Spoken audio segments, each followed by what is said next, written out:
청산명 시인의 비청 가운데서 좀 일부분을 낭독을 해드렸는데요. 저희가 오늘 이 주제를 이야기하면서 저는 그런 생각이 들었어요.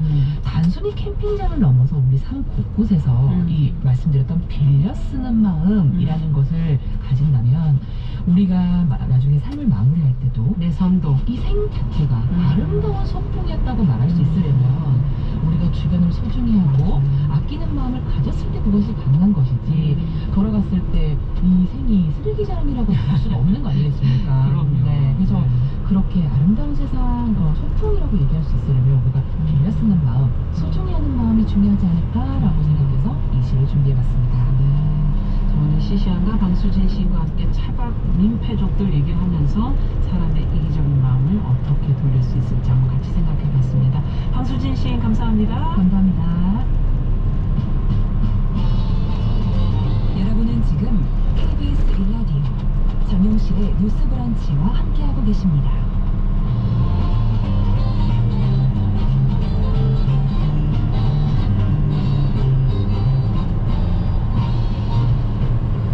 네, 정은실의 뉴스 브런치 듣고 계신 지금 시각 10시 45분입니다.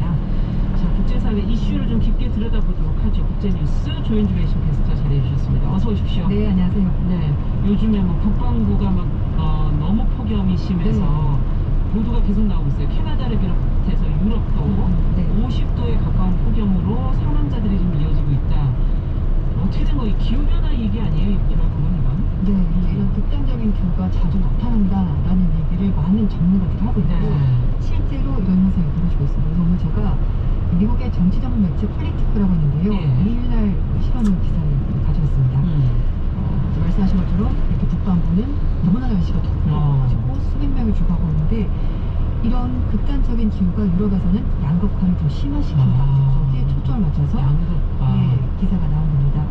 유럽은 좀 전통적으로 북유럽이 좀 잘 살고 그렇죠. 남유럽이 좀 못 살잖아요. 경제 격차가 있죠. 네. 근데 이런 극단적인 기후 때문에 이 격차가 점점 벌어질 거다. 이제 이렇게 얘기를 하는 건데 폴리티코가 그래서 그냥 막 분석한 게 아니라 100개 이상의 과학 논문을 이제 다 서베이 취합을 해서 검토를 해보고 그리고 나서 기상학자들과 인터뷰도 하고 그 유엔의 기후변화에 관한 정부간 패널 IPCC라고 있는데요.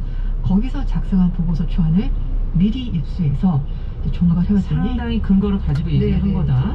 그렇더라. 이제 이렇게 좀 내용을 더 구체적으로 이제 들여다보죠. 네, 이제 원래 이게 내년에 공개될 보고서라고 합니다. ICBP가 근데 이제 IPCC가 그런데 이제 미리 그게 좀 입수가 됐고 그래서 이제 조금 수정 있긴 하겠죠. 어쨌든 전반적인 내용은 이런 혹독한 기후가 계속되면 될수록 가난한 나라들이 더 타격을 받게 될 것이고 유럽도 마찬가지로 이제 북쪽과 남쪽의 격차가 있으니까 그 격차가 더 벌어질 것이다. 그래서 세계적인 권위를 자랑하는 과학자들은 기후변화 충격에 지금 당장 대처하지 않으면 온실가스를 우리가 생각하는 것보다 훨씬 더 빨리 줄이지 않으면 물 부족, 기아 그리고 이제 점점 더 더워져서 지금도 더운데 좀 더 지나면 아예 사람이 살 수 없는 지역이 더 많아질 거다. 이제 이렇게 얘기를 하는 겁니다. 네, 무섭네요. 거기에다가 또 하나 얘기를 하는 것이 정신에도 영향을 미친다라고 해요. 정신에? 네, 말 그대로 사람을 미치게 만든다라고 이제 기사가 그렇게 나오는데 이탈리아 연구자에 따르면 하루 기온과 정신질환 사이에 관계가 있다라는 그렇군요. 이거는 새로운 얘기인데. 네. 2010년에 모스크바에 폭염이 기승기였다고 해요. 그때 모스크바의 자살률이 2배 나왔어요. 그리고 스페인 마드리드에서는 폭염이 기승을 부릴 때 가정 폭력이 더 심해졌고 그리고 여성이 같이 사는 사람, 남편이나 남자친구 이런 사람에 대해서 살해되는 사건도 그렇지 않을 때보다 더 폭증했다고 합니다. 짜증이 나잖아요. 네, 열대야 불면증 이런 것들이 다 복합적으로 물리면서 이런 정신적인 질환까지 발생하게 되고요. 그리고 이제 또 하나는 뭐 이건 어디나 똑같을 거예요. 도시가 시골보다 조금 더 덥지 않습니까? 맞아요.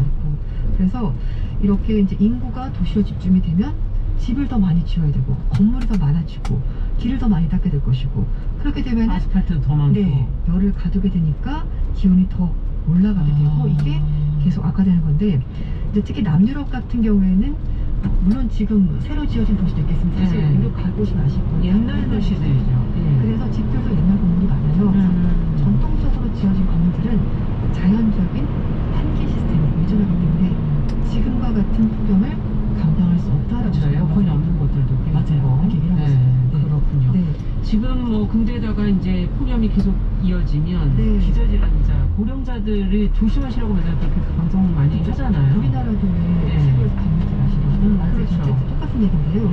일단 이민자들이 일자를 찾아서 시골에서 도시로 이주하는 거.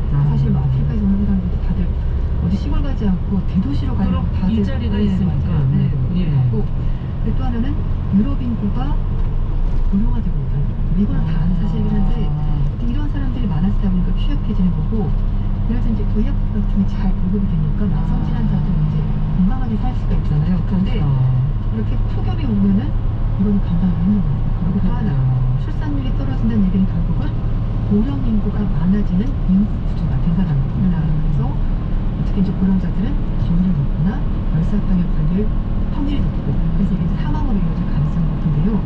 실제로 2010년 폭염 당시 러시아권 중부 유럽에서 기후 때문에 5만 4천 명이 사망했죠. 진짜 많네. 네. 근데 이제 이런 폭염으로 인한 사망들을 줄이기 위해서 아까 말씀드렸던 전통적으로 지어진 건물 방식 이거 이제 방법은 간단히 에어컨 설치하면 되죠. 그렇죠. 근데 문제는 에어컨을 설치하면 전기를 써야 되고 전기를 생산하려면 발전소를 가동해야 되고 그러면 또 이산화탄소, 온실가스. 그러니까 이게 굉장히 악순환이에요. 아이러니가 발생하는 겁니다. 그리고 남유럽에서는 쿨링 포버티 갭 이런 게 발생한다고요. 이게 뭐냐면 냉방 시설을 갖추지 못함으로 인해서 발생하는 불이익이 되는 거죠. 예를 들면 우리도 왜 쪽방촌 같은 데 있지 않습니까? 선풍기만 트시잖아요. 네, 이제 그런 상황이 똑같이 예. 벌어지는 겁니다. 이제 남유럽 같은 경우에는 뭐 에어컨이 잘 설치되고 이렇지 않고 그리고 또 하나는 경제적 능력에 따라서 내가 냉방 장치를 설치할 수 있느냐 없느냐가 결정이 되고 그거에 따라서 어떻게 보면 폭염의 기승을 부리게 되면 내 생명과도 좀 직결되는 그런 일이 벌어지게 되는 거죠. 그래서 만약에 에어컨을 설치할 수 없다면 낮 시간 동안 햇볕을 완전히 차단할 수 있는 이렇게 나무로 된 두꺼운 셔터나 아니면 롤플라이트 설치하는 것도 일단 현재로서는 이것도 비용이 드는 문제이기 때문에 이렇게 잘 하는 겁니다. 자, 지구 온난화로 기온이 지금 상승하면서 벌어지는 일들을 계속 얘기해 주시는데 네. 또 더 있습니까? 일단 농사와 직접적인 관련이 있습니다. 우리나라도 왜 재배하는 그 작물들이 점점점 북쪽으로 올라간다라고 맞아요. 많이 하잖아요. 유럽도 마찬가지입니다. 유럽의 일부 지역은 특히 북유럽 같은 경우에는요 온난화가 진행이 되면 겨울 기온이 좀 올라간다고 합니다. 그래서 작물이 성장할 수 있는 기간이 늘어나고 강수량도 조금 더 많아진다고 해요. 이렇게 되면은 지금 현재 농작물보다 생산량이 늘어나게 되는 거죠. 북유럽은 좀 괜찮네요, 그러면. 반면에 남유럽은 강수량이 적어진다고요. 건조해진다고 합니다. 이게 온난화 때문에 벌어진 현상이라고 하는데 예를 들어서 기온이 2도만 올라가더라도 유럽 전체 인구 중에서 9%가 물 공급을 제대로 받을 수 없게 되는데 IPCC 보고서를 보면 남유럽만 따져봤더니 여기는 거의 한 30%가 물 부족을 겪게 되는 거예요. 그러니까 여기서도 격차가 발생하는 겁니다. 그리고 남유럽에서 주로 재배하는 주요 작물이 밀인데요. 평균 기온이 2도 정도 오르면 생산량이 12% 감소하는데 북유럽은 5% 정도 오히려 증가하는 효과가 되는 거죠. 이게 그래서 격차를 더 벌인다는 네, 거구나. 그리고 이제 이런 식으로 되면은 그 남쪽에 있는 농부들은 농사 짓기가 점점 힘들어지는 거죠. 네. 비도 안 오고 물도 부족하고 네. 그렇다 관계시설 깔기도 돈이 너무 많이 들고 포기하겠네요. 농사를 포기합니다. 그러면 농사를 포기하면 생각이 어떡합니까? 대도시로 또 가는 거죠. 그러면 대도시가 붐비니까 또 열이 더 열섬 열섬 현상이 더워지는 거. 큰일이네요. 그러니까 예. 이렇게 되면 또 격차가 또 벌어지는 것이 그럼 남유럽에서는 점점 강수량이 주니까 사람들이 농사를 안 짓잖아요. 그럼 그 땅은 버려지는 땅이 됩니다. 그러면 땅 가치가 떨어지게 되죠. 재산 가치가 떨어지는 겁니다. 그런데 북유럽은 말씀인 것처럼 농사를 지을 수 있는 기간도 늘어나고 강수량도 풍부해지고 작물이 더 많이 생산이 되면 안 그래도 지금도 북유럽 경제가 부활한데 더 잘 살 가능성이 있다라는 겁니다. 그래서 이렇게 남유럽과 북유럽 사이 격차가 점점 벌어진다라고 전문가들이 보는 겁니다. 여러 가지 우려점이 있는데 이제 또 이제 이렇게 농사가 잘 안 되면 동물 가격이 오르겠죠. 그렇겠네요. 결국 이제 식품 가격이 오르게 되는 그런 상황이죠. 연쇄적으로 그러면 지금 전염병 때문에 걱정이 많은데 네. 기온 상승이 전염병하고는 관계가 없을까요? 일단 모기 얘기가 많이 나오는데요. 네. 모기 수명이 2주 굉장히 짧은데 뭐 살아있는 굉장히 많이 먹습니다. 피도 많이 빨고 모기가? 그래서 뭐 댕기와 웨스트나일 바이러스 여러 가지 바이러스가 모기를 매개로 이제 옮기게 되는데 기온이 낮으면 모기가 이런 바이러스를 몸에 가지고 있다고 하더라도 치명적이진 않대요. 근데 이게 기온이 올라가면은 모기가 일으키는 여러 가지 다양한 질병들이 더 많아지고 더 활발해진다고 합니다. 이 얘기인즉슨 사람에게 더 치명적이 되는 겁니다. 제가 치kungunya라는 그 병이 있는데 이거는 역시 모기가 옮기는 건데 원래 이게 아프리카에서 시작이 됐다가 동아시아로 이제는 이탈리아에서도 어머나. 나타난다고 합니다. 그러니까 점점 날씨가 더워지면서 모기가 옮기는 질병도 많아지고 그럼 이거 뭐 지역이- 처음 들어보는 건데? 치친군이요? 네, 치친군이야. 이거 지금 그러니까 모기가 치료가 옮기는 돼요?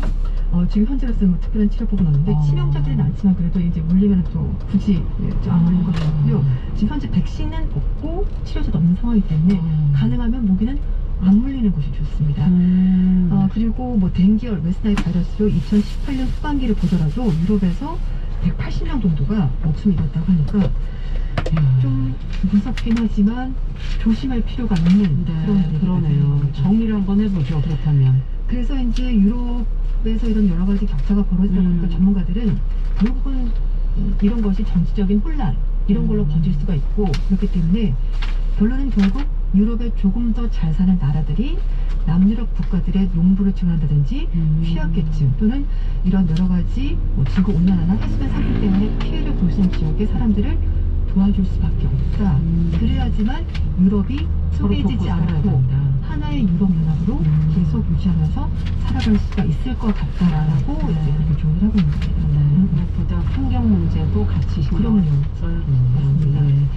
자, 국제뉴스 오늘은 기후변화가 유럽에 미치는 영향, 전 세계에 미치는 영향을 같이 한번 살펴봤습니다. 조윤주 외신캐스터와 함께했습니다. 감사합니다. 감사합니다. 자, 7월 6일 화요일 순서 여기서 마치도록 하고요. 저는 내일 다시 뵙겠습니다. 감사합니다.